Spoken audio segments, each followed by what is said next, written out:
My name is Naeem. I'm a volunteer with Strive UK. We are a British Muslim advocacy group working for equitable justice and for promoting the affairs of the community here. We are exceptionally happy to be working with one of the most prominent organizations in the UK representing the South Asian Solidarity Group. South Asian Solidarity Group is one of the most foremost movements invested in social justice and mobilization in the UK. Our webinar today is on Islamophobia and the struggle of the anti-CAA struggle in India at the moment. And we are very, very happy to have with us a galaxy of, if I may say, stars in the movement at the moment. We'll have a very short round of introductions where each speaker will give a view on the subject as they see it from their perspective. The entire session will happen over a course of an hour and 10 minutes, and then we will be opening questions to all those who have kindly joined our webinar today. There is the option of sending across questions throughout the chat, which at the moment is blowing up at the moment with questions. We will be feeding them in between for if there is anything contextual at the moment. I'm going to introduce our panelists today. Shaheen Abdulla is a student leader and journalism student at Jamia Millia University. He was among the students that initiated the nationwide anti-CAA protest. He's also part of Maktub Media, a media platform. And as a part of his journalist endeavors, he's been at the forefront of covering the violence and atrocities meted out by the right-wing government in India, headed by Narendra Modi. He will be speaking about his own experiences and the coverage of the Delhi pogrom and, of course, its terrible, terrible aftermath. Aysha Renna is a student leader and a master's student at the Jamia Millia University. She, along with her colleagues, were instrumental in sparking off the massive anti-CAA protest symbolized in the iconic picture daring the police who were on a violent spree, and now a very common Facebook display picture among many who are also following her very closely. She will be speaking about her experience and the current crackdown on student leaders by the government under the cover, unfortunately, of the pandemic. We are very, very honored to have Sir Aditya, who is an ardent political activist and campaigner based here in the UK, representing the South Asia Solidarity Group, who we're doing the webinar with. They're one of the foremost movements, as I mentioned, in the social justice and mobilization of groups in the UK. And they've been forefronting organizing protests and awareness and actually lobbying a lot of efforts going back to the Babri Masjid demolitions. They have been vital in leading the anti-CAA protests here in the UK. And we have been working under their guidance. And we're very, very happy to have you with us here today. I'm going to introduce you to Aditya Menon, who is actually a very well-known journalist and editor of the prominent news portal, The Quint. He's in a very, if I may, in a very peculiar situation where you have a lot of media now coalescing and actually bending on to the mood of the day, and he seems to be the lone star in this whole thing. And he will be the first that we will be hearing quite a lot from on what's actually going on, and will educate us on why this whole thing has blown up in the way that it has. Yes, Dr. Leila, who is the head of research of INDIA, or the International Network of Democratic Indians Abroad. She works in the intersections of identity in education in conflict-affected settings. Mainly, moving on, she was particularly interested in how the complex identities of individuals are selectively constructed and contextualized as a powerful mechanism for the mobilization of support from broader communities, and as a way of to polarize or unite communities in the context of global political, economic, ecological, and cultural imperialism, authoritarianism, neoliberalism, and nationalism. A sidestep and of equal interest, if I may add. She also runs the Best Foot Music and Intercultural Music and Arts organization, which connects refugees and marginalized musicians with diverse heritages with extensive music networks and communities in the UK. Thank you all for joining us today on this very, very important subject. I'll actually start with Aditya, our other journalist on the panel, and who is now running a portal that is actually, if not riding the wave of everything that's going on, but speaking in a language that is counter to the mainstream narrative, or in other words, the truth, as we call it. Can you tell us what's going on? I mean, that is my first question. Salam. Thank you for calling me here and giving me a chance to speak here.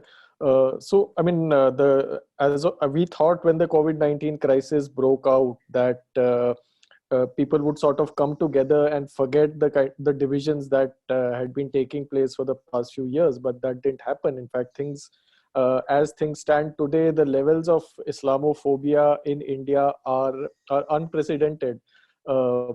We have the criminalization of perfectly normal Muslim activity. I mean, people, the azan is being banned in a number of places, azan on loudspeaker. The police is entering Muslim localities. We had an incident in Gujarat a few days back in which the police entered, they beat up a pregnant woman over there. Muslim patients of COVID-19, or even those who are suspected to have COVID-19, are being put in jails in Uttar Pradesh. Then we have an economic boycott that is brewing against Muslims. Muslim fruit sellers in Uttarakhand, they were asked to go away from the marketplace. Muslim dairy people, I mean, Muslim Gujars who sell dairy products in Himachal Pradesh and Punjab and Haryana, they were shooed away from village after village. So, and of course, we had a campaign which calling for the boycott of halal products. So there's a brewing economic boycott of Muslims also taking place right now. I find it unprecedented. The only comparable instance in the past was before the 1984 genocide of Sikhs, in which there were rumors that were spread that the Sikh community had poisoned the entire water supply of Delhi. And so the levels of communal hatred right now are comparable to that, and it's even more than what was there before the 2002 Gujarat. So we are dealing with something extremely toxic over here. Looking forward, I think this level of toxicity is going to shape the kind of resistance politics that we put forward. The kind of protests that we saw December to March against the CAA was refreshing, and this is the kind of upsurge that hadn't taken place among Muslims and among other allies as well. But I think the space for that is going to get constricted considerably after the lockdown opens, particularly in BJP ruled states. Even normal day-to-day activity by Muslims is going to be very difficult, leave alone any political activity. So moving forward, we'll have to figure out newer ways of how to get our voices heard and how to negotiate this extremely hostile space. So I'll leave it here right now, and we can discuss. No, thank you. I mean, that's a brilliant introduction. I mean, the picture definitely looks bleak, and if there is something that I've noticed, it's the same script that is being used by right wings everywhere across the world, where you otherize, where you victimize, and then you dehumanize communities that you have this vested interest in. And I think there's a lot of demographics that you've listed. And usually at the forefront of all of these things are the student movements. And Shaheen, I'm going to bring you into this one. Can you speak to us a little about the entire thing that has happened in Delhi, of course, and your own experiences in the program aftermath?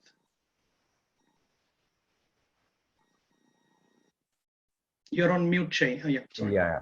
Hi. Thank you for the opportunity, everyone.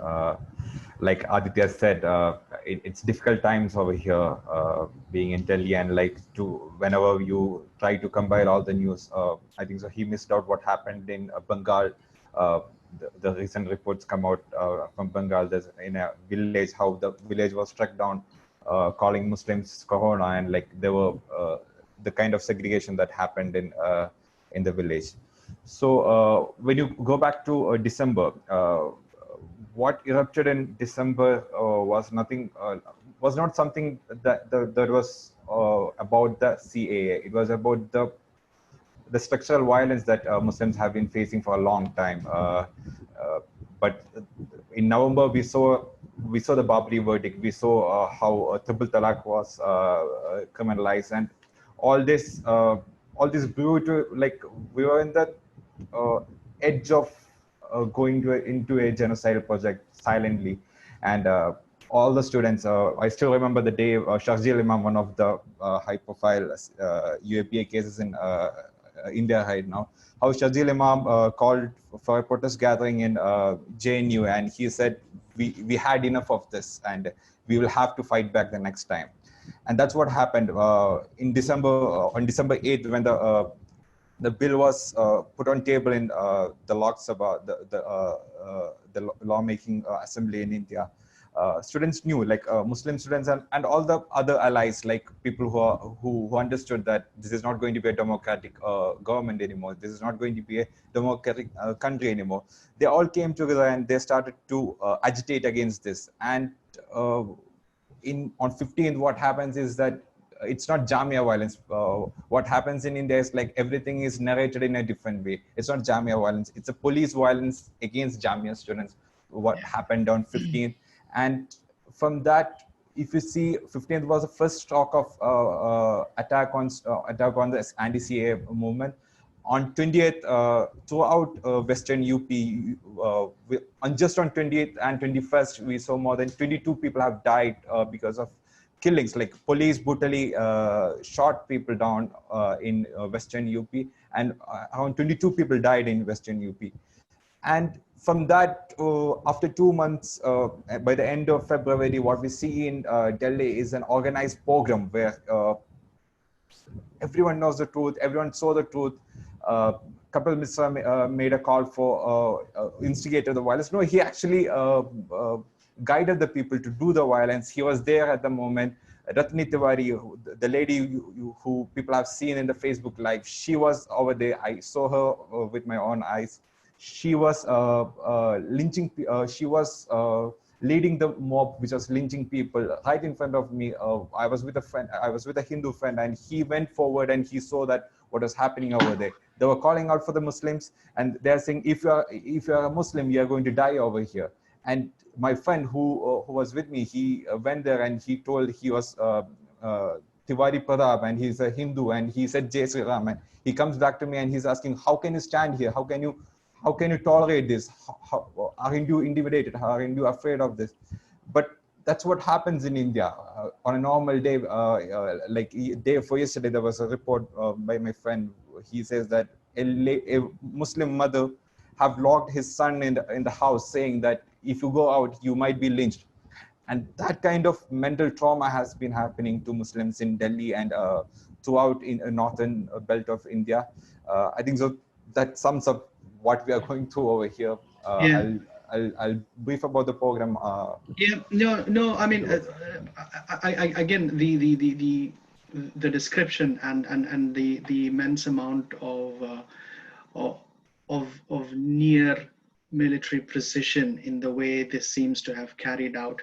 Do not see this as anything. Not that we're condoning it anyway, of it being spontaneous, but actually something that is institutional, something that has been well planned out, and something that's not just been brewing, but happening at a low flame. And they were just looking for outlets where this happens.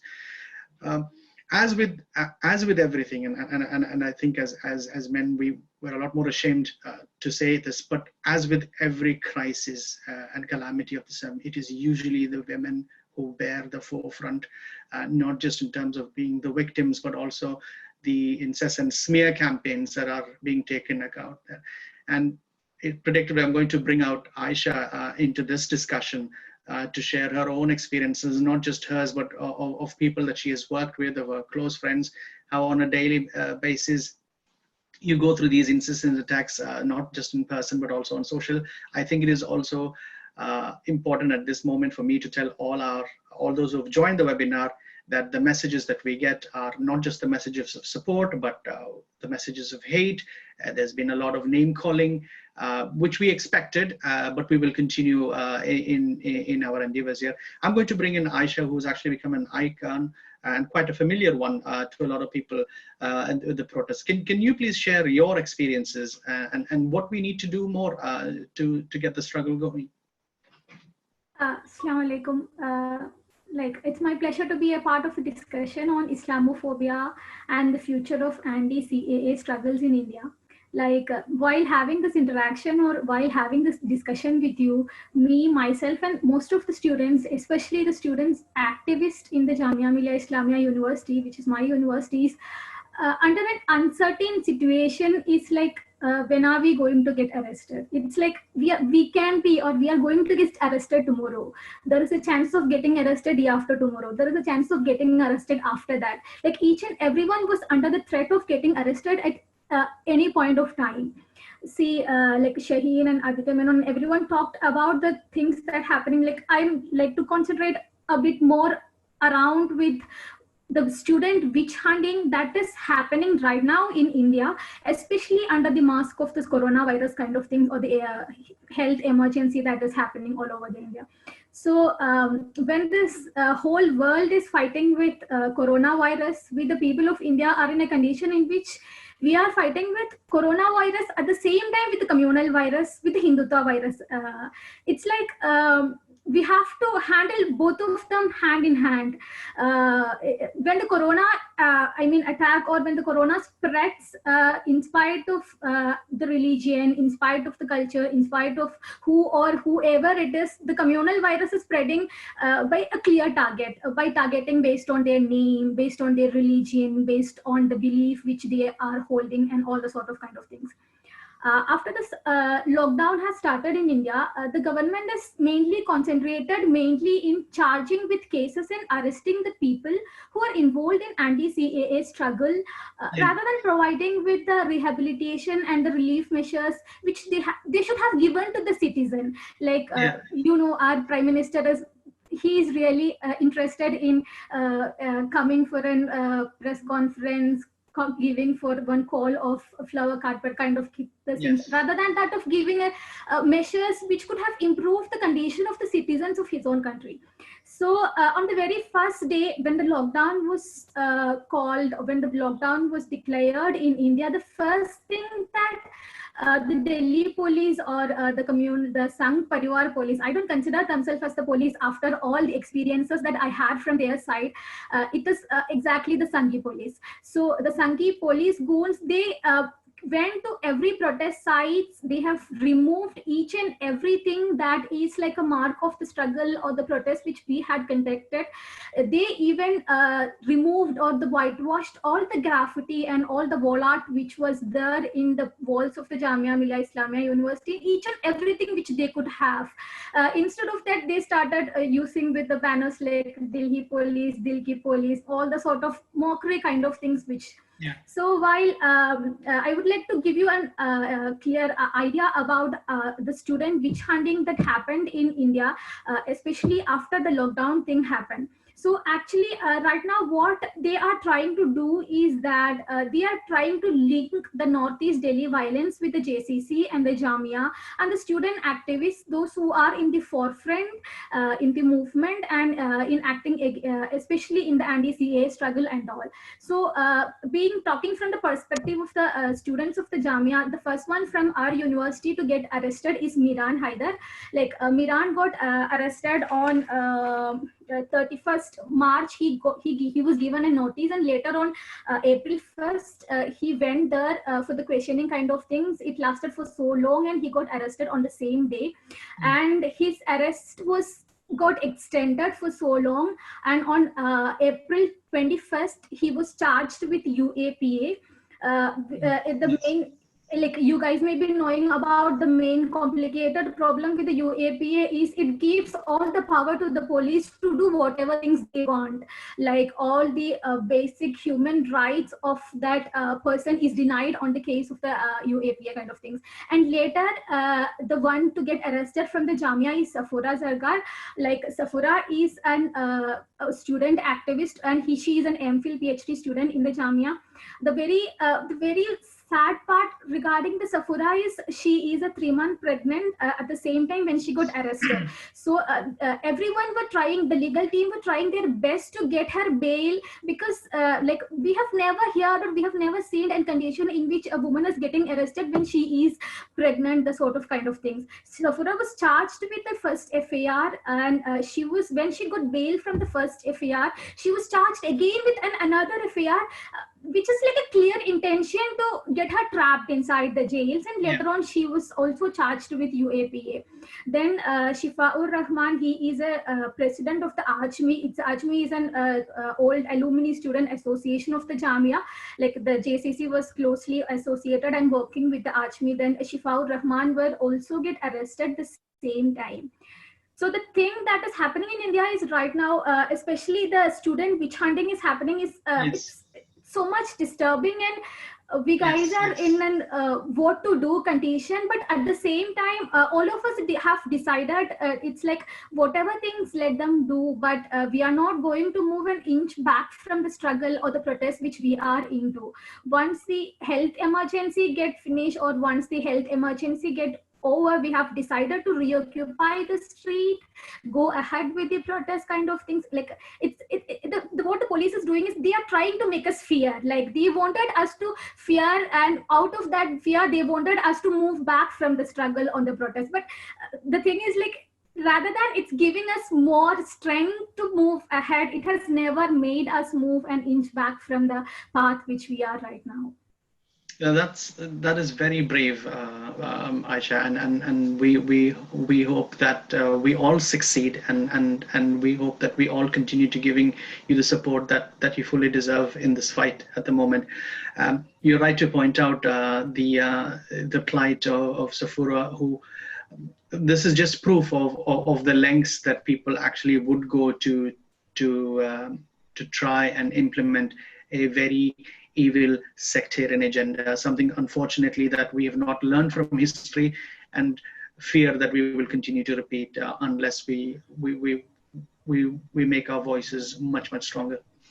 I'm going to invite Sarabjit into the discussion now.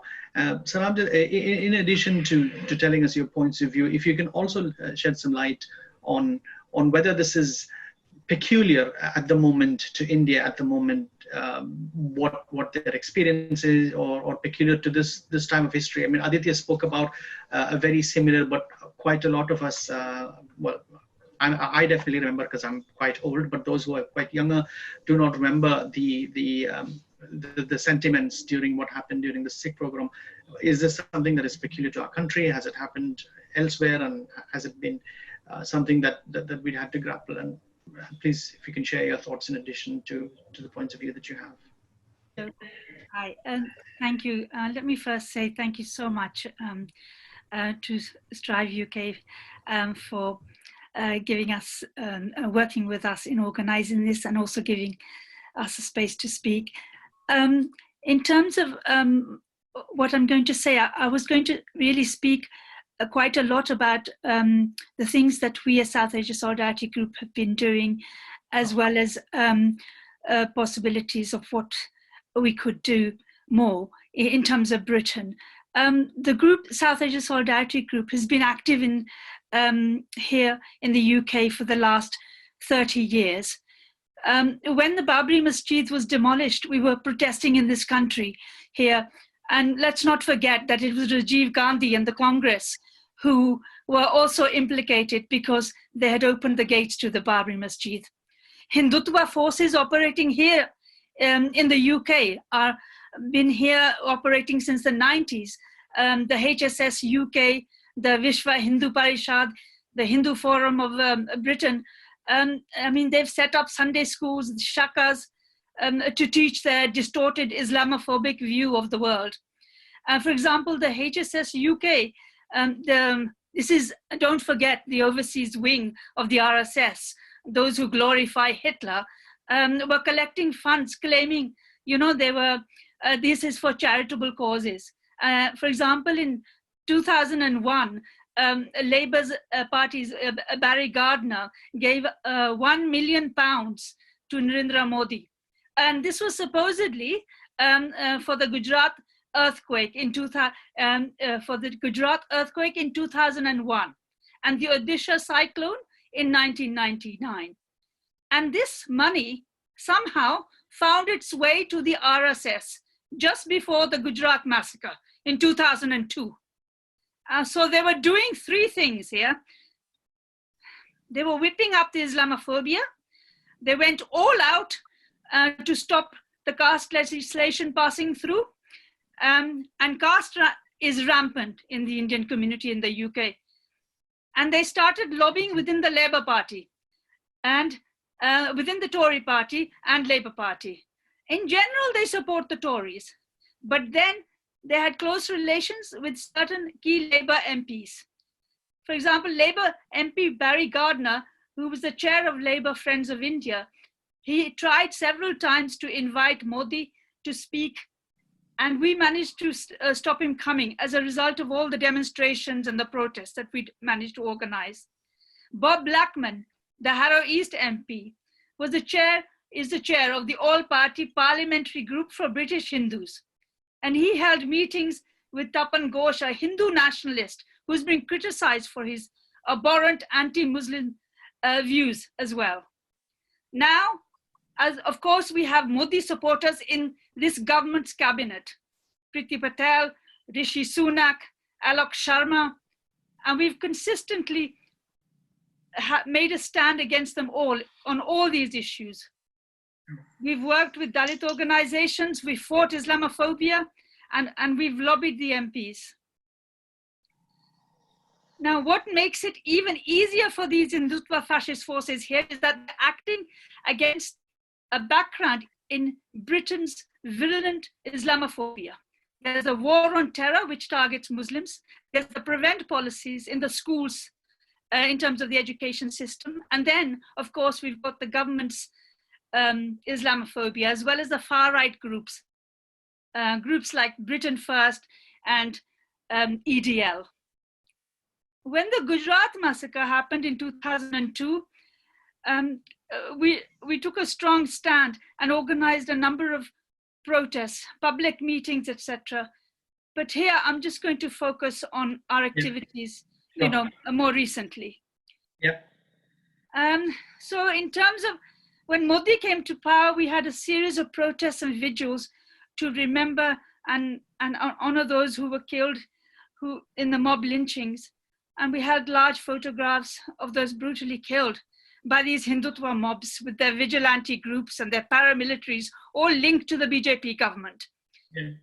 And we carried photos of 15-year-old Junaid beaten to death in a train in UP, Pelu Khan lynched by cow vigilantes on the Rajasthan road, and Afrazal Khan, whose murder millions of people witnessed as it was videoed by the perpetrator's 14-year-old nephew on the 6th of December.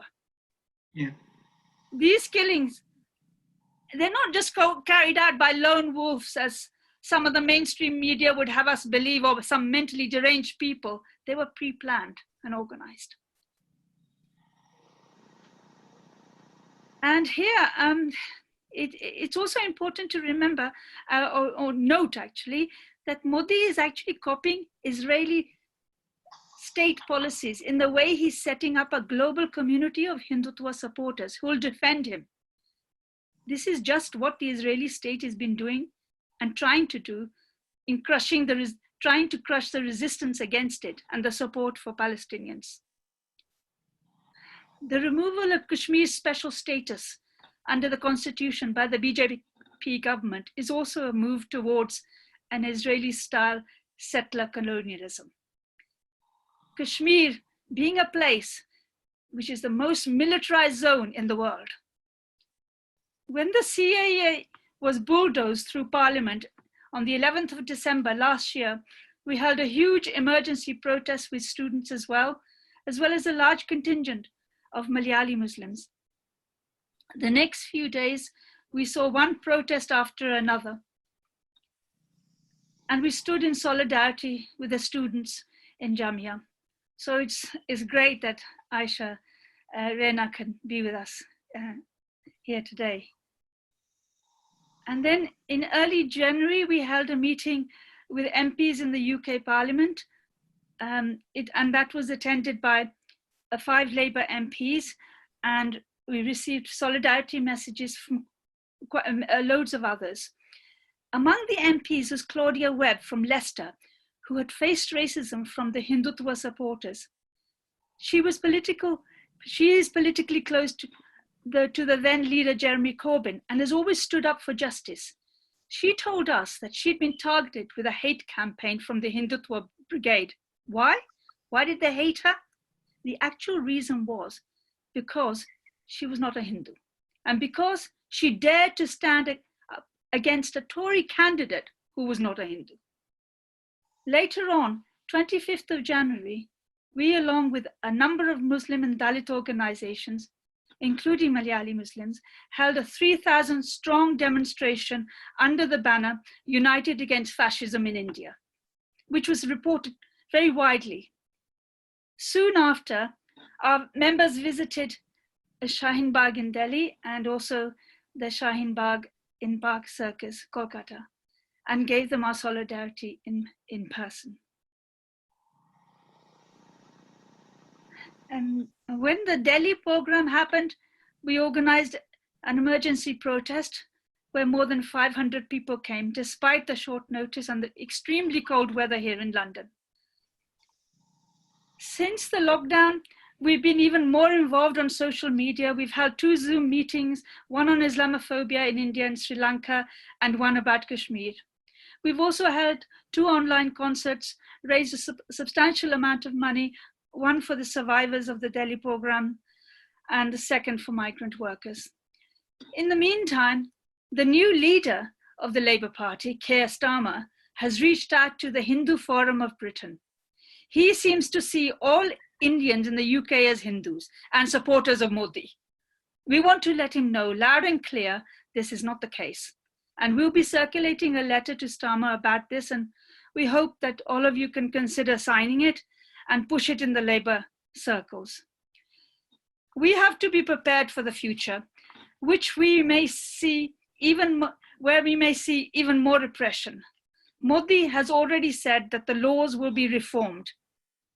And when Modi says reformed, we know what that means. If that happens, we see international solidarity as even more crucial than ever. And we're strengthening our network of Muslims, Dalits, with whom we've already worked in solidarity for many years, Kashmiris and progressive people, including progressive English people. We want you to keep closely in touch with us for those struggles in the future. Modi wants the world to believe that the diaspora in Britain are all just cheerleaders for him. And we're just here we are going to show him that this is definitely not the case. Thank you. Thank you, Sir Abjit, and for you to know that Strive UK will continue to be part of your activities and efforts, and of course campaigns online and in person, and in trying to get the voice out and make this message very, very, very clear and potent. I'm going to ask Dr. Leila, you've heard from all of us about what's going on the ground. Perhaps this is where we begin to understand why, or perhaps if not the psychology, what is it that prompts, what is it that makes someone that on the outside looks so very normal to do something so very evil? Thank you so very much, Naseem, for inviting India Group to this forum, and in fact organizing it as well.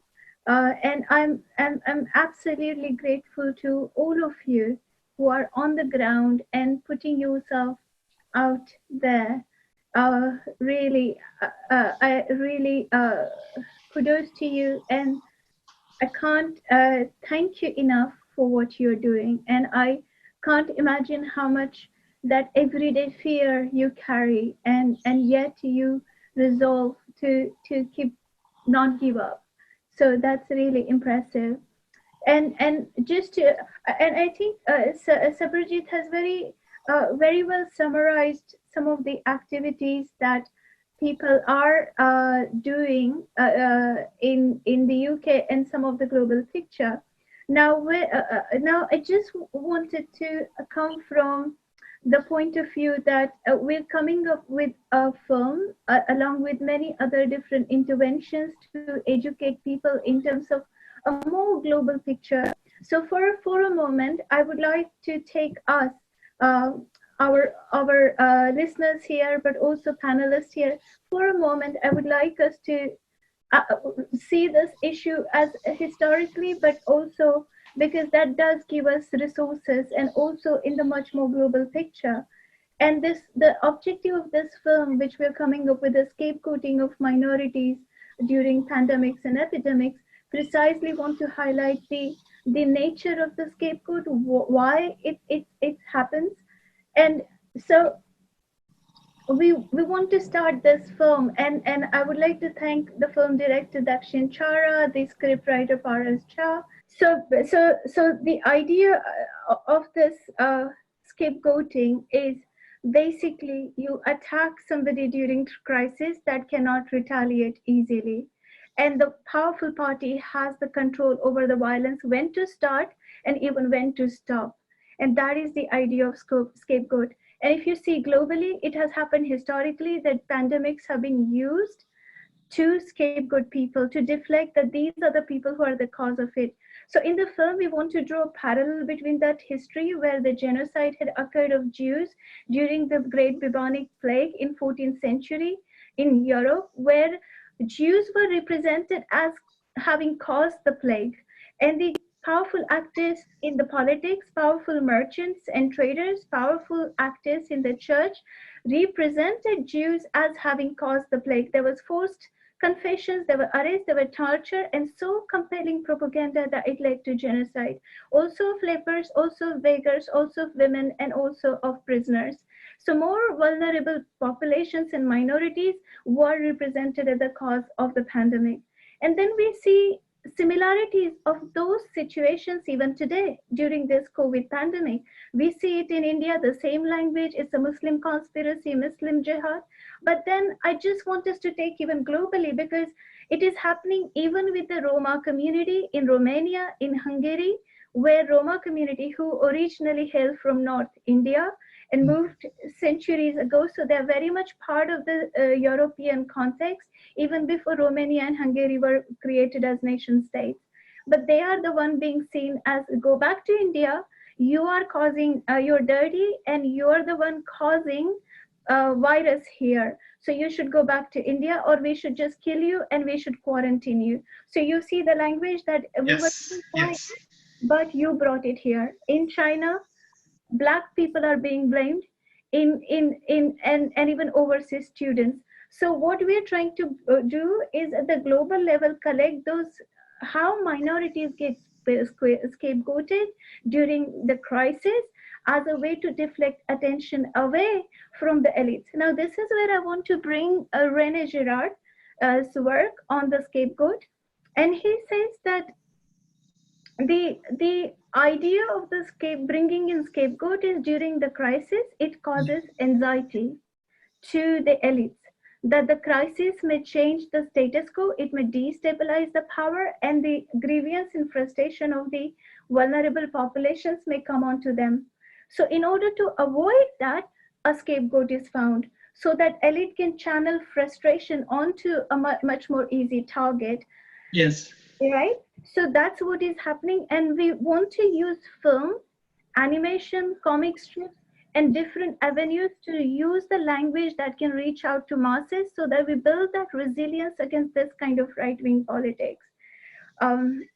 So now you asked me, Naseem, the question of the right-wing template, and the Jason Stanley's work, how propaganda works, how fascism works, is absolutely brilliant. And we are trying to even get that into really simple language where The idea is very simple. The template is very simple, as you rightly said earlier. It's the dominant group tend to create polarized people as us and them, but then this us is portrayed as superior civilization, morally, intellectually, culturally, genetically superior civilization that cannot do anything wrong and has never had anything wrong. The third, it not only sees us as superior but also as a victim. In fact, exaggerated sense of victimhood, that there have been atrocities on us in the past and we are still victimized now. And that's why you see this right-wing idea of take back control, right? In Britain, in America first, even in India, that we are being overpopulated. You know, this minority is being overpopulating us. We are losing sense of identity. We are losing past glory because they historically and even now are a threat to us. And that is where the fourth thing comes in. Yes. The idea of so we are superior, but we are also very, very victim. And these are the threats. Yeah. And exaggerating the sense of threat as well. And this is where you see the way genocidal journalism operates. It can never, by definition, put the minority in the positive light or show them as integral to nation or show as doing positive, active citizenship. The very genocidal paradigm makes it difficult to show the minority as human being. They can only be seen as threats and barbaric, and therefore it justifies violence against them. Right? So what we want to do is bring these educational tools and coach them with the storytelling to everyone we can talk to in diaspora and in India and globally wherever these vulnerable minorities are being targeted. That is quite an insight as to the template being so very prevalent and so very common across not just communities and demographics, but across histories. And these are actually pillars and institutions that actually make a state that you say have been completely washed with these ideas that aim to divide and aim to oppress. There's some questions from some of those who are on the call at the moment, and they continue to ask, well, we understand that the play for those supporting the right wing is very clear in what they want to do. What is it that those who are in a position to oppose, like the opposition party, the segment of the population that we call liberals, the ones who are conscientious, what is it that they should be doing more of actually to fight the scourge? As things stand now, one thing I think we all realized during the course of the CAA protests is that, in the past I've always sort of preferred that if the minority viewpoint is articulated through parties that are more unapologetic, like MIM and all. The CA protest taught us one thing, that there is merit to non-BJP parties coming together in states and forming state governments, because we were able to do a massive anti-CA protests. The biggest anti-CA protests were in Maharashtra, and yes. And a large bit of credit for that goes to the fact that the state has a non-BJP government, even if it means a party like Shiv Sena. Probably the non-BJP parties would have to come up with innovative ways of coming together and capturing power, even if it means being a little too practical, little too cynical in their politics. So that's one thing. But a more larger thing that they could do, and they do have a very big opportunity with the kind of economic pain that the lockdown has caused, and it is. Any opposition party can use this the failure of the government to address this crisis to garner support and to expand themselves. But I'll be very honest, that is not happening as of now. Before I come back to Aditya, who was in the middle of the conversation, I'm going to ask, after Aditya speaks, I'm going to ask Shaheen and Aysha to share, perhaps for the benefit of you, one experience that they would classify the worst that they have seen of of Islamophobia and state complicity Islamophobia in action. If you can give us one example, the worst that you've seen, something for you to think about. After we've heard the rest of what Aditya was saying about the importance or the role that the opposition and how non-BJP allies are actually coming into the fore and supporting activism. Aditya, would you like to complete what you were stating earlier on? Yes, so yeah, the opposition is of course trying to put up some kind of an resistance to the government, trying to weave a parallel, at least on matters of economy, it is trying to put forward a parallel policy perspective. So as far as that is concerned, the opposition is doing a fair job. But the problem is that from the perspective of minority communities, there is also a great degree of invisibilization that is happening even within opposition parties. We have people within parties like the Congress, the Aam Aadmi Party, who feel that that these parties are neglecting minority issues, that these parties don't want to be seen to be on the side of minorities, on the side of CAA protesters. I mean, Safura Zargar is a good example. Safura Zargar is a former member of the Congress Students' Wing. Miran Haider is a member of the Rashtriya Janata Dal Students' Wing. Then Ishrat Jahan, who has also been arrested, she is a active member of the Congress party, but no Congress leader has spoken out in support of her. So these parties also, I mean, while they did support the CAA agitation for whatever reasons, maybe out of idealism, maybe out of keeping their Muslim support base intact, but when it comes to standing up for these parties, they're not doing it as effectively. So I mean, it's almost as if they fear that there is some kind of a Hindu veto power that prevents them from doing this. So it's also a struggle for minority activists to ensure that our voices don't get ignored within these parties. Okay, thank you. Aysha, can you tell us what's the worst that you've seen? Maybe at that point of time where you said this is so unreal that you cannot make this up. What was the most inhuman thing that either you've experienced or that you've seen in front of you, or you know someone very close who's experienced, to give us a sense of the magnitude of the evil that we're looking at the moment?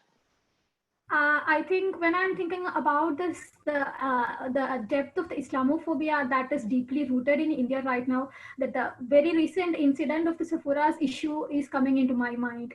She is so much targeted mainly because she is a Muslim, she is from Kashmir. Only on the basis of that, she is deeply targeted. You might be knowing that a lot of Twitter campaigns were organizing, or a lot of Twitter campaigns were going on, mainly targeting regarding her pregnancy, regarding the way in which she is living, everything. It's like they were telling, like, you should prove that she is married, how she got pregnant. It's like being a female, being a woman, she is targeted to the extreme level and the depth which everything could have happened to. I was literally shocked, and I was like, what is happening? How people can speak like this? Like, it's mainly because of this elements of the Islamophobia that the people, like, when we analyze or when we go through all that kind of things, the one thing comes to my mind is like, there is a way in which they are setting narratives. Like, they are planning something, they are trying to give it through their social media to the outer world, and they are targeting the people on the basis of that. Even though most of us, I or Ladida, my friend, each and everyone, most of the women have also faced a similar kind of thing. The Islamophobic hate campaigns, hate messages, and all the sort of kind of thing. But the Safura's incident seems to be very extreme, and that much pathetic kind of things which seems to, like, and also the thing which makes us sad is that there is a lot of liberal feminist people who are mainly standing for Muslims, especially in the case of the Muslim woman. They are like, okay, we are there to give you voice for the Muslim woman. But when this case of the Safura came, like, most of them seems to be very quiet, and like none of them was coming up with anything. It's like they are quietly or without speaking anything, they are agreeing to whatever things the Hindutva people are going through. So it's like who is coming up with Islamophobia, who are the people? Is it only the BJP people, they are having extreme Islamophobic notion inside them, or there are many other people are also having the similar sort of things? Like we people are in that kind of the situation right now. Yeah, I mean, some of the examples were absolutely horrendous. I mean, for example, and I think we should say it as is. Hopefully, there are no children on the webinar as we speak. But the smear campaign that was run through circulating fake porn clips, even insinuating that she got pregnant at the site, or it happened because of what went on at the site of the protest. So clearly, one element that is there. Not that it is different, but one element to the hate that is unleashed is the sheer misogyny that we cannot shut our eyes to. That we need to be exceptionally alert to, is the sheer level of misogyny. That so usually there is a lot that is now that I think women at the forefront of these protests are being, the odds against them is stacked again, and this is a very, very tragic example, and hopefully something that will remind us of the evil and of the shame that this brings about. Shaheen, would you also want to share easily what you would define as the worst thing that has happened either to you or someone that you know, or at that point where you said this is something that we need to address? Sorry, Sir Abjad, you raise your hand. But you're on mute. Sorry, I wanted to say, as well as the scale of Islamophobia in Britain, I also wanted to add the point about the shocking way in which the BME health workers have been experiencing both the scale of Islamophobia, because one of the first health workers was a Muslim woman, a health worker, and there are also the scale of BME health workers who are experiencing racism as well. And I was absolutely appalled and still am, and about the way in which the BME communities are at the front line of this whole COVID pandemic here in Britain. True, and bless them and bless their souls. Shaheen, would you? Thank you so much, Sir Abjad. That was a very, very timely reminder for us in the current scheme of things that we go through in the UK. Shaheen, would you like to continue? You're on mute at the moment. Would you like to share the experience that we've asked you to tell us? One of the problems is like I know it's not a big experience, but still I have seen a lot. I've been into Assam. I have seen people who were stuck in the detention camp. Half the family is waiting outside. The children, small children, like 3 children were waiting outside, and the mother is inside. She has been declared as foreigner. And the children are, the dichotomy is that the children are Indians, and she alone is declared as a foreigner. In Kashmir, I have seen, like last Ramadan, I was in Kashmir, and I was a part of this protest, what is happening over there.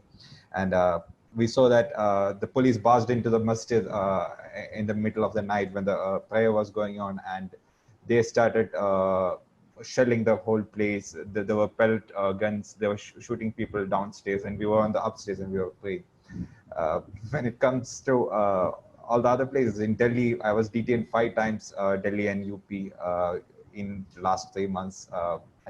Brutally attacked. Police were caught me. They did terrible things. I was kept on the floor of the bus, and my hands were tied behind. They kicked, they slapped me, and one of the thing was, I think so. This is not the extent of the violence, but one of the thing was my shoes was loose, and the police got my shoes, and the boy in front of me who was also being tortured, what they did is like, I tried to stand up against the police. Like we were told to sit on the floor of the bus.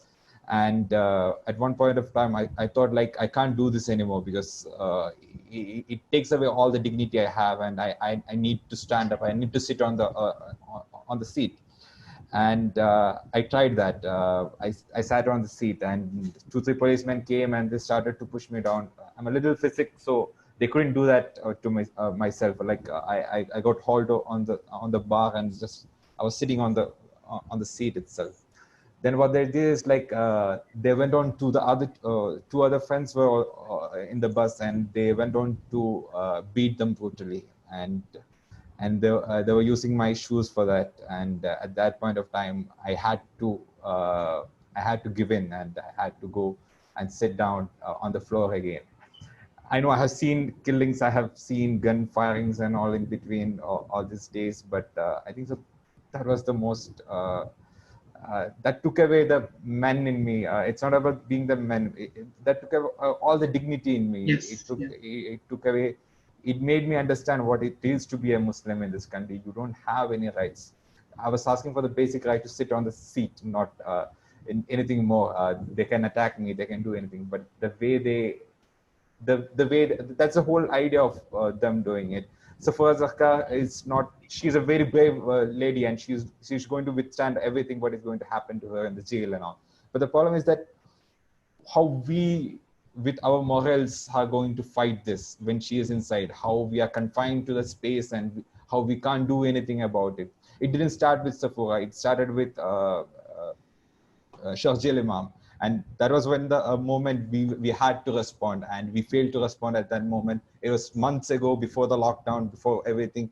That is one of the time when I went into tears. Like when people were denouncing Sharjeel Imam, they were saying that he's not a part of the community. He is someone else. He doesn't represent Muslims. That was the moment I went into tears. Like this is not the way we are going to fight Islamophobia in this country. We'll have to stand with our brothers, and we'll have to fight together.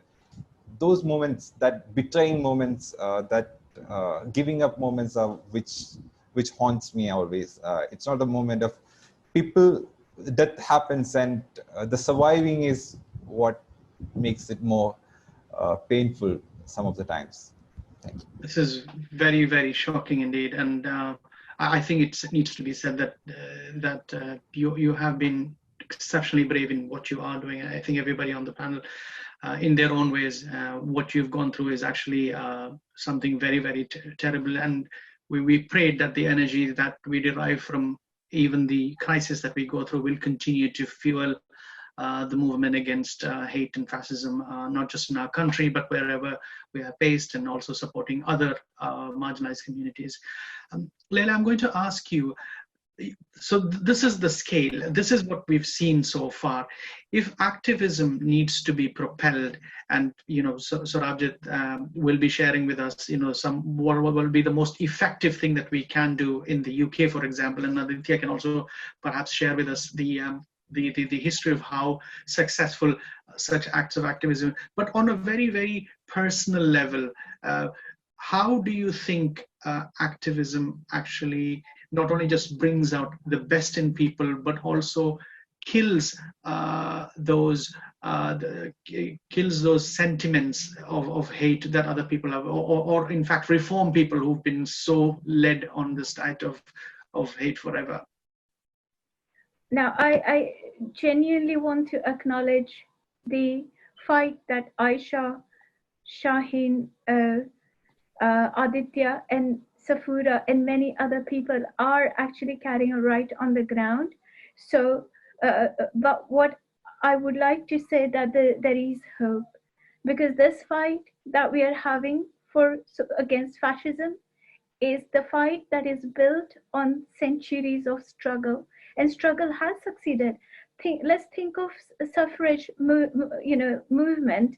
Women were completely barred from any public participation, but struggle made it happen.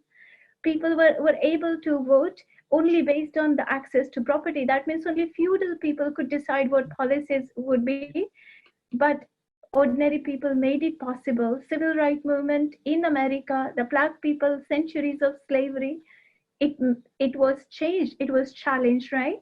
The struggle continues, but there is hope. And I do think that building international solidarity would be very significant. I myself, I come from Muslim background, and I come from within minority of within that. So I'm aware of the sense of persecution, but I also think that building international solidarity, the way we're building, sharing, talking, telling each other stories against dehumanization is very, very important. Okay, thank you. So Rajit, I know this sounds a bit, a bit inward for me in particular, and perhaps I have a vested interest in this, given that I'm based here in the UK at the moment. What do you think of all the measures that you and the organizations that you represent and ally with has been the most effective, and that we should continue to do more, marshal resources, marshal time, marshal people, to continue doing? Which of these activities by activists do you think would be the most effective given the current circumstances? I don't think there's a hierarchy of which is more important or less important. I think everyone should do whatever is possible and whatever is within their means. In terms of effectiveness, from our point of view, I mean, we've organized protests and demonstrations. We've tried all different methods and constantly looking for new ways, actually, as well. So, I mean, obviously, I would urge people to be with us with this petition that we're planning to the Labour Party and do what we can to put pressure on them, and be with us when we've organised meetings and protests and send out statements and help publicise open sort of criticism of the human rights abuses that are going on. So it's difficult to say which is more important than other, because everybody's circumstances are different. And everyone's affected differently by each issue. But yes, I mean, we do have a big tendency to do a lot of protests, and they've been effective, and demonstrations and public meetings. They've been very effective. Now, what about the diaspora? Is there something that you've seen in the diaspora that, as an individual, you're so frustrated? Or why is it that people don't get this? Why do you not do this? This is a real real evil phenomenon that we see. And is there a level of frustration where you said, we could do more, but I'm very upset and I'm sad that this is not happening enough of? Yeah, I mean, of course, often when people, are not able to go to events, but it's often nobody's fault, really, and people's lives are very difficult. So you can see the bigger picture. And but the thing is, it doesn't mean those of us who feel very strongly about these issues give up. We have to keep going and look for new ways. Actually, that's been the most exciting part of it all. Sure. Aditya, in addition to knowing, what is it that communities in India should expect from the diaspora by way of support, is it true to say that there is a level of apathy of the middle class in India? Sorry, sir, Aditya, your voice stopped, which is why I assumed that it had finished. There's a technical... I'm not too sure if it's my laptop, but if it's my connection. Aditya, can you hear me? Aditya, can you hear me? Yeah, I can. Yeah. Sorry, I missed the last part of what you were asking. Is it true to say that there's a huge level of apathy amongst a growing middle class in India to these issues, and say this is not going to affect us, and therefore we don't have to be worried about this disruption and this lack of civility in how things go on? I think I could live with apathy, but what one comes across is downright hatred sometimes. So I would take apathy any day. But having said that, I think there are some amazing solidarities that were built during the anti-CAA protests, and I just mentioned one case which strikes out more when Shaheenbagh protests were being attacked, and the person appeared with guns over there. That time, many farmers in Punjab, Sikh farmers in Punjab, they said that these people are fighting for a righteous cause, and we must reach there and support them. And they reached here, and when we spoke to them, they said that if any bullet has to come to and hit the Shaheenbagh women, it has to cross us. So some extremely amazing solidarities that have come out of Punjab. the head of the Akal Takht, the highest temporal body of the Sikh community, the Gyani Harpreet Singh, he has consistently stood for the rights of Muslim minorities as well, supporting the anti-CA protests, supporting Kashmiris during the lockdown. So, I mean, extremely selfless solidarity has come from the Sikh community. But the problem is in the normal Hindu middle class, what is called mainstream India, it's extremely difficult. It's apathetic. And during the COVID-19 lockdown, the anti-Muslim feelings have increased.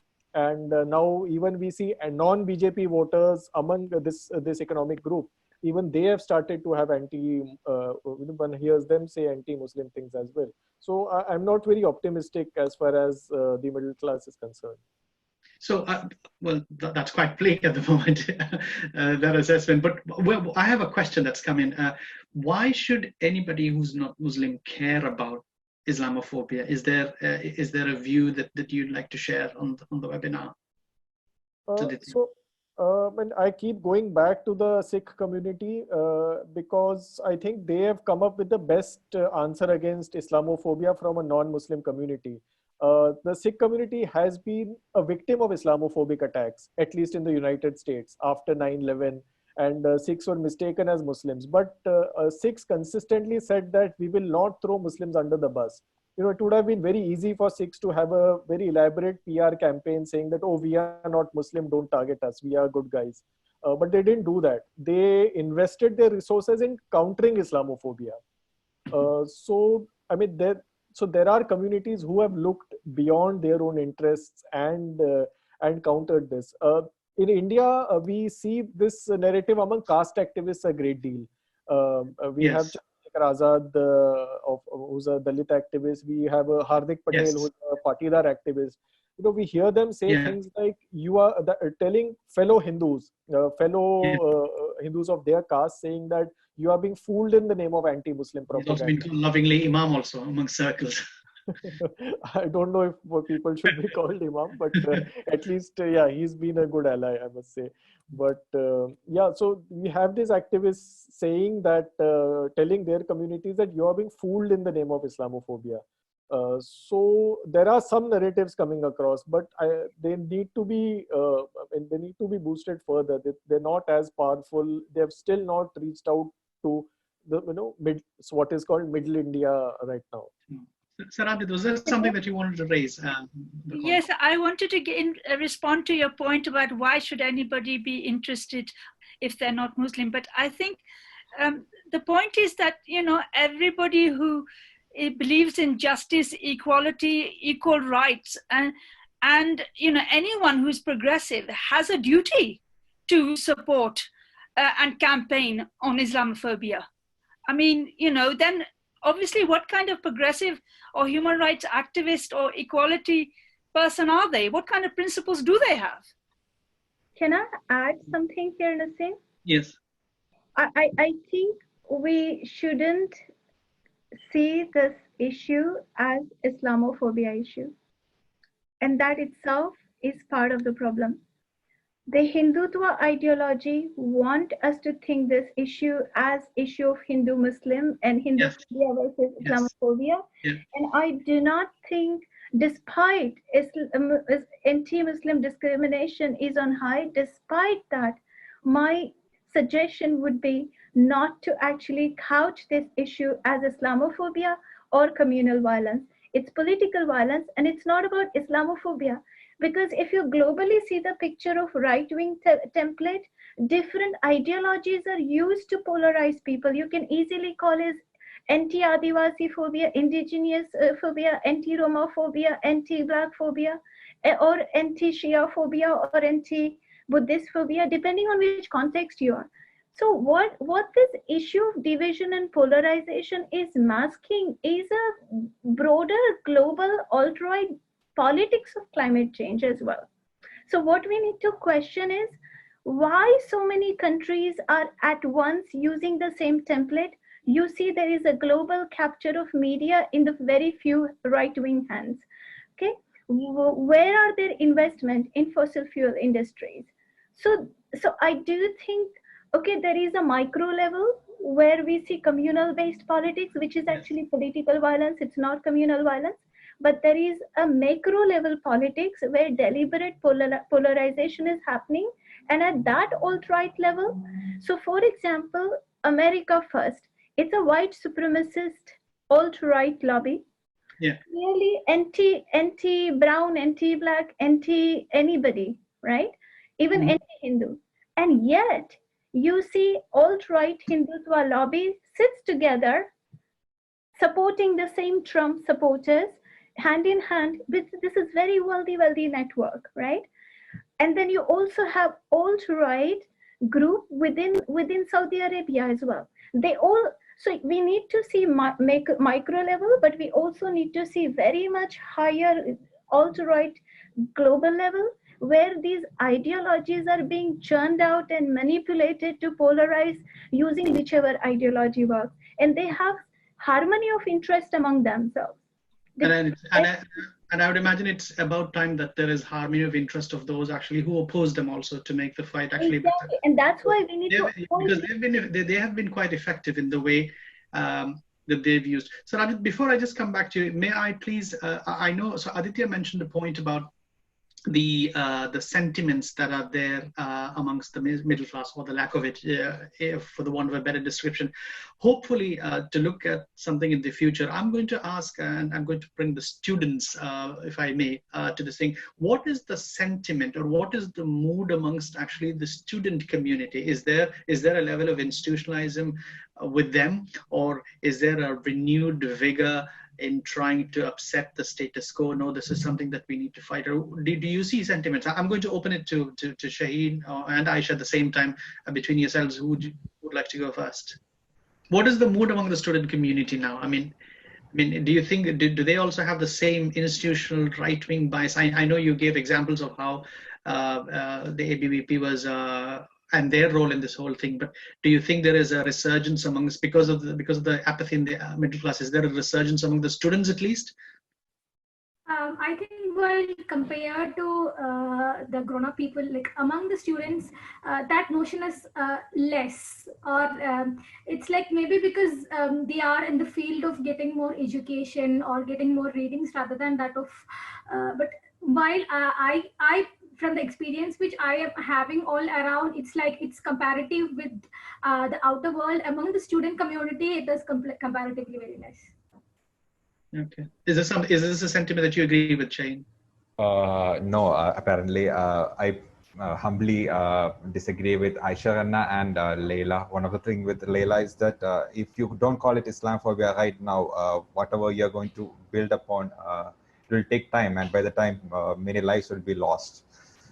Basically, every day counts over here in India right now. Every day, even though it is not a massacre which you can see like in a second of a day, it's something happening. It's growing every day. That everyday lives are lost on the name of their identity and being Muslim in India. So you call it Islamophobia right now. That's how you can counter it right now. One of the things is that, like even Aditya Menon referred, I'm just going to elaborate on that thing with 6 sentiments towards Muslims. There's a widows colony in Delhi, the widows who survived the anti-Sikh pogrom in Delhi. So they used to tell me, like when I went there and met them, they used to they told me that Muslims were the ones who helped them during the violence, and they were they hid in Muslims' houses, Muslims' places, and the solidarity that was built during those difficult times is something that reflects right now in Shaheenbagh, or even after the pogrom. You can see that Sikhs came to these places and into Mustafabad and all these areas, and they were telling us, you guys helped us at that point of time. And we didn't call that an right-wing thing. We didn't call it as a right-wing propaganda or political violence. We called it anti-Sikh riots, anti-Sikh massacre. And that kind of language which we had during those times have to be reflected right now. It's anti-Muslim right now. That's what is happening on the ground. You will have to see how toxic it is. how even if you talk to very small boys, like if you travel across UP and if you talk to small Gujar, I'm sorry to use the caste names, but still it's something to point out how it is happening, how they are also victim of this Islamophobic teaching that is propagating. The way they portray Muslims, the way their understanding of a Muslim is something equivalent to termites. And the same way in Rwanda, how Tutsis were equalized to termites. The same thing is happening in India, in UP, in all these stretches. That kind of education is going, that kind of education is growing in India towards the Muslims.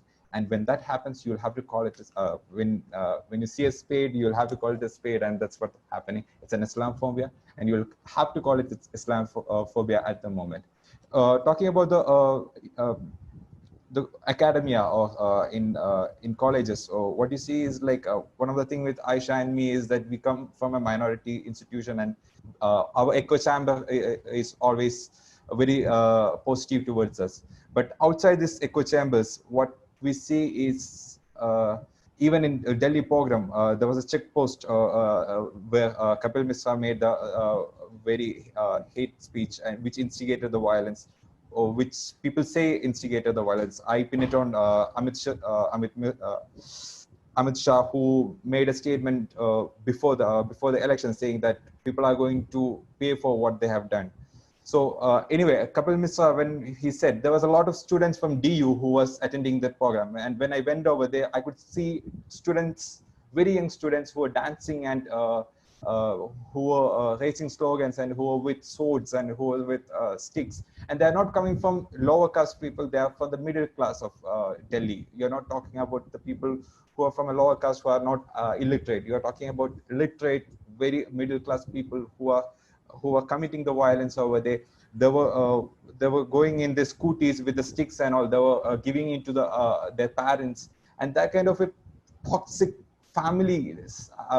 That's something that struck me during the violence. Like when I was walking around, the family, they're all together. The women is over there, the men is over there, the children are over there. They're all together, chanting Jai Shri Ram and looking for Muslims. They are hunting for Muslims in the way. It happened on February 26th, that was 25th, the next day or the days when the program happened. And that way, I don't have any hopes. No, and I see your point very clearly, Shaheen. I mean, there is no, to be fair, one's level of education or class or even interaction with members of the community that they're persecuting is still never a reason for them not to do that. The example of highly educated, well-paid executives in cities like Dubai, if they can make misogynist, Islamophobic statements, this just completely defeats the notion that if you're educated, if you don't have interaction with people of the community, it's the saying that maybe if you knew few of them, you wouldn't feel so hateful, which is never an excuse there. And I think the point that we were making, that this is not Islamophobia, but is to see that there is something very common against every form of racism, and it is about time that we identify this problem as is, fight it as is, and identify it as is.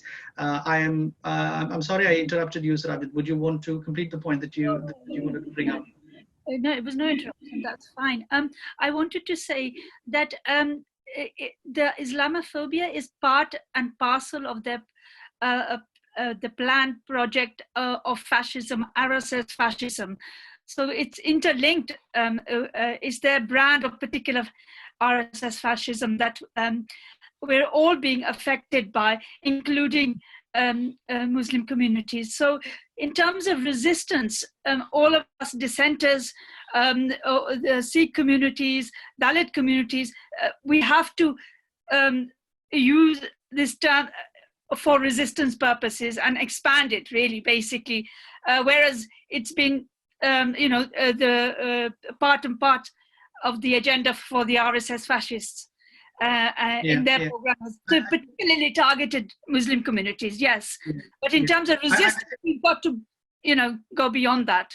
Yeah, I think the example that people love to share in contexts like this was the Black Matters, yes, Black Lives Matter one, where it's not Black Matter. Actually, it is actually all lives. there was never a situation where it was not the other lives, but I think it was to bring the focus back, and that was a point that. Yes. We still have a few more questions that have come up, and we're a bit running out of time. So what I can do is I would like to throw out a few questions, and perhaps you could have actually between the panelists also decide on who you want to answer. So one of the questions that come is there actually a lack of I have to ask the question, is there a lack of awareness amongst actually persecuted communities like the Muslims and the minorities in the country as to, one, the actual intensity of the problem, and two, the possibility that activism can actually help fight it, and three, any awareness of activities that are actually going on there that they can be part of? Is there a lack of awareness, do you think? Aditya, maybe you could go first. I think, it's the discrimination has become a part of everyday life for Muslims. Exactly. So probably there's not a lack of awareness as far as the problem is concerned. Sure. But yes, there may be a lack. There may be some differences, a lot of degrees involved in what people feel is the response that is needed. Sure. Because a very large part of the Muslim population, particularly in northern India, they still want to make common cause as much as possible with the majority community, which is all right. Sure. But at sometimes it means invisibilizing one's own existence and silencing one's own views. So that element is also there. So yes, people are aware of the problem, but how it should be voiced. Sometimes people might err on the, I think Shaheen mentioned, I think it was a very important point on how even many of the anti-CAA protesters threw Sharjeel Imam under the bus. Now this is a very, very important example here. Now we have a new Muslim group called the Muslim for Progressive Reforms.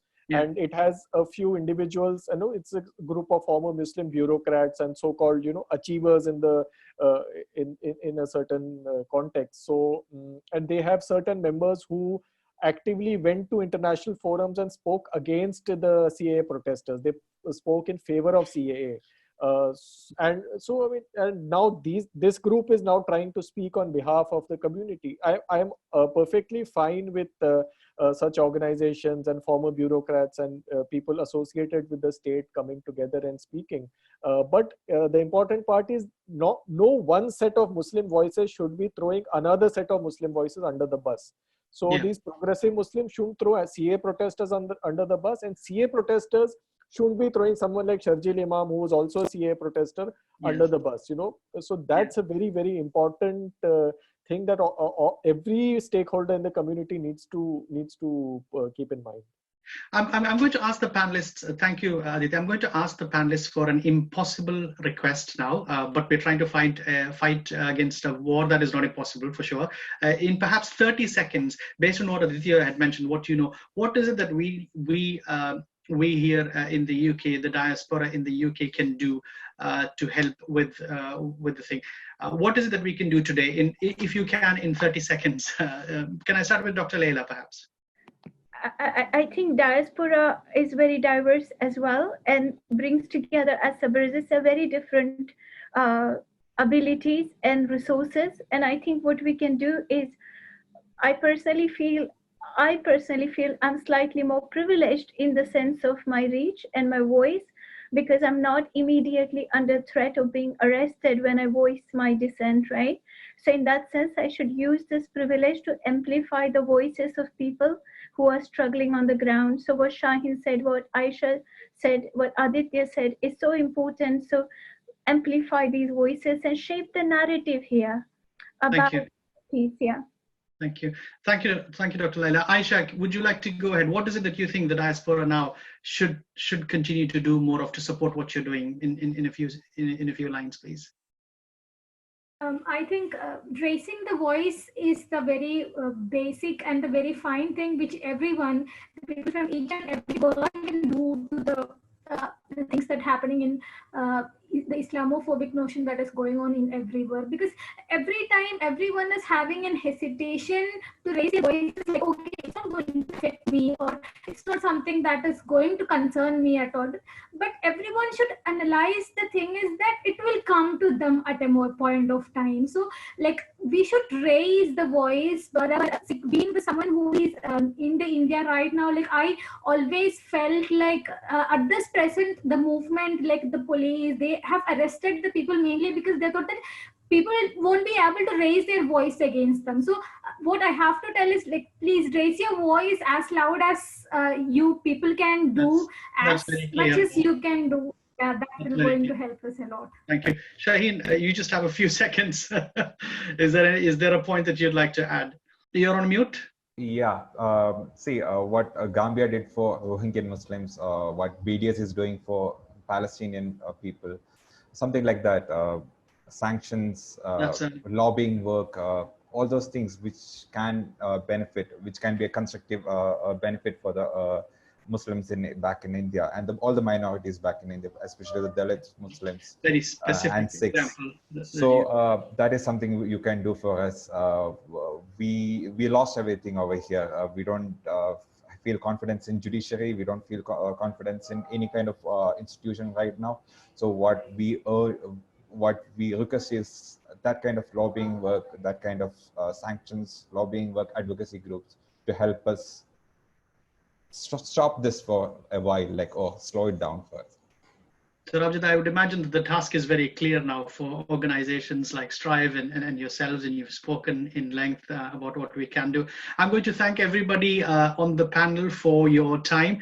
I want to thank the organization that Rajat also represents, Solidarity Southeast Asia, for being a part of this very, very important subject. Thank you all for your time. I apologize to a lot of the questions that we were unable to ask, but we hope and continue that we will continue not only the conversation but also the fight against this scourge. Thank you everyone for your time today.